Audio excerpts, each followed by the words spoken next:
In this video, tingnan lang natin yung mga kaganapan sa market. Update lang tayo sa Ethereum Spot ETF. Although Bitcoin is correcting, nananatiling 99% ng mga Bitcoin holder ay profitable pa rin. Tingnan din natin yung price action ni Bitcoin, ano yung mga possible outcome sa current price action nito. At kung interesado kayo sa ganitong mga content, token reviews, crypto news, anything related to crypto, make sure to subscribe and hit the notification bell. Bago tayo pumunta sa mga news natin, para sa mga naghahanap ng alternative futures trading exchange, gusto mag-try ng iba, pwede nyong subukan si Fairdesk Exchange. Ito lang yung ginagamit ko for futures trading ngayon. Meron din ditong copy trading at yung link nasa description. So unahin natin itong update sa Ethereum Spot ETF. SEC calls for comments on Fidelity, Grayscale, and Bitwise Spot Ethereum ETF applications. So kailangan sumagot dito within 21 days sa Federal Register. Ginawa din ito kay Bitcoin noon kasi katulad ni BTC, kung maa-approve nga ang Ethereum Spot ETF, malilist siya sa mga kilalang regulated exchange tulad ng New York Stock Exchange. At inaasahan nga na ang final decision ng SEC kung i-approve ba nila ito ay sa May. At sabi naman ng isang Bloomberg analyst na si James, although nanghihingi ang SEC ng public comments, hindi daw ibig sabihin nun ay tumataas na yung chance na ma-approve ang Ethereum Spot ETF. Standard procedure lang daw ito at hindi niya itinuturing na positive sign para ma-approve si Ethereum Spot ETF. At hindi katulad ng kay Bitcoin noon na maraming analyst ang naniniwala na ma-approve ang Bitcoin Spot ETF. Dito sa Ethereum, mas maraming naniniwala na hindi ma-approve. At sa May 23 nga ang final deadline nito. So next month na yan at siguradong may impact yan sa cryptocurrency market kung ano man ang magiging desisyon nila. Other news para sa mga Bitcoin holder natin dyan. Profitable daw ang 99.92% ng mga bumili ng Bitcoin simula noong lumabas ito. Maliban na lang sa mga top buyers around 70,000 pataas. Then underwater sila ng konti. Pero nagre-represent lang naman yun ng 0.16%. At majority nga ng mga long-term holder, mga nag-DCA since bear market, they are profitable. At sabi sa estimation ng market cap na 86.28% of all Bitcoin wallet ay may hold na up to $1,000 of BTC. At 13.03% naman ang may hold anywhere between $1,000 to $10,000. At 0.69% lang ang merong hold na $100,000 pataas.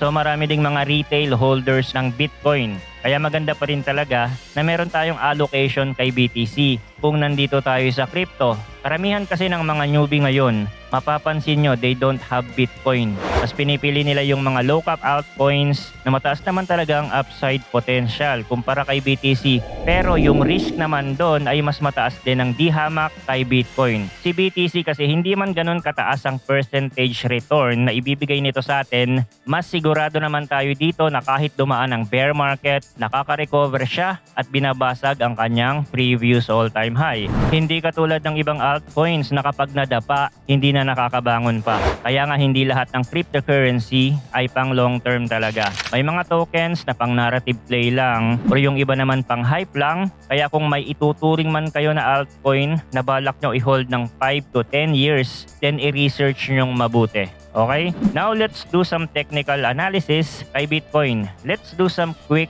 top-down market analysis. Simulan natin sa monthly chart kasi kakaumpisa pa lang ng April. So hindi natin papansinin itong April candle. It's irrelevant. Kakaumpisa pa lang yan at marami pang pwedeng mangyari this April. So sa monthly chart, we have to look on the previous data. March, ito yung buwan na na-break ni Bitcoin ng kanyang previous all-time high. Nag-close yung candle above previous all-time high, which is bullish. At meron tayong 7 consecutive bullish candle here since September 2023, last year. Although nasa resistance area ito, pero this is a bullish monthly candle. No significant rejection on March. So sa monthly, bullish tayo. Sa weekly naman, maganda din yung weekly close nito. pero nasa loob pa rin siya ng range, and again, we will ignore this current weekly candle kasi hindi pa siya nagko-close. Pwede pa yang mag-angat baba. Sa weekly, bibigyan ko lang to ng neutral kasi wala pa naman breakout between the swing high and the swing low. Sa analysis na ginagawa natin, only applicable in a bull market. Kaya we are paying attention on a breakout and dips. Kapag ang breakout ay nangyari sa ibaba, hindi tayo magiging bearish agad, mag-panic sell or mag-short agad kasi in a bull market, every dip is a buying opportunity. We are expecting a continuous uptrend rally.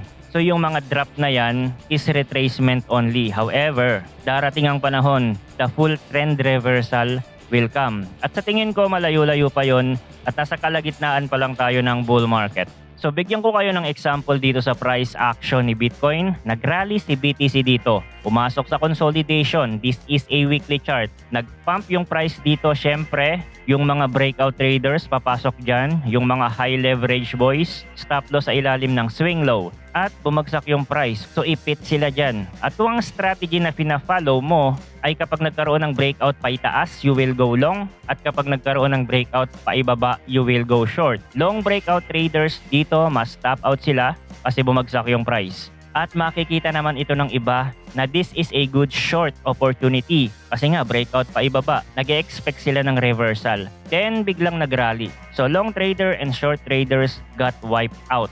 So, ito yung sinasabi ko in a bull market. Kapag ang breakout ay nangyari pa ibaba, mag-aantay tayo and wait for a momentum.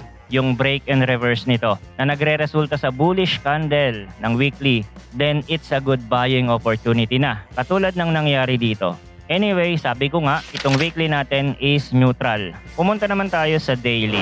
Itong price action niya sa daily, I will make it bearish. Kasi it form a lower high. Pero hindi ko siya tinuturing na complete bearish confirmation. I am referring to a price action sentiment. This move is bearish. But still, nagko-consolidate pa din siya sa gitna. Although meron tayong lower high, sabi nila double top daw. Well, double top and lower high after a significant rally, ang ibibigay na insight sa atin yan is bearish. Kahit nga mag-create pa ng maliit na higher high yan dito, tapos na-reject, it's still considered a bearish price action. At depende yan sa bumabasa. Kasi magkakaiba tayo ng perception sa market. Kaya nga merong buyers and sellers every time. Kasi sa magkakasalungat na paniniwala ng bawat traders and investors.